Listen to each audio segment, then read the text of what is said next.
ఎప్పుడూ కూడా ఎటువంటి పరిస్థితుల్లోనూ ఇంకొకళ్ళు చేసినటువంటి దుర్బోధకలకు గురై, ఇంకొకళ్ళు చెప్పినటువంటి విషయాల వల్ల భ్రమకు లోనై ఈ ధర్మాన్ని వదిలిపెట్టద్దు.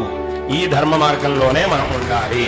మనం దీని గురించి సరిగ్గా తెలుసుకోకుండా దృఢంగా లేకపోతే, ఇంకోటి చెప్పినది విన్నప్పుడు ఏదో అసంబద్ధంగా ఏదేదో చెప్పినప్పుడు దాన్ని విన్నప్పుడు మనకు అనిపిస్తూ బహుశా అది సరిగ్గానే ఉంటుందేమో అని అనిపిస్తూ ఉంటుంది. కానీ అది కాదు. దీని యొక్క గొప్పతనం, ఈ ధర్మానికి ఉన్నటువంటి గొప్పతనం వేరే దేనికి లేదు. కాబట్టి దీనందరూ కూడా చక్కగా తెలుసుకొని ఎటువంటి పరిస్థితుల్లోనూ దీన్ని వదలకూడదు.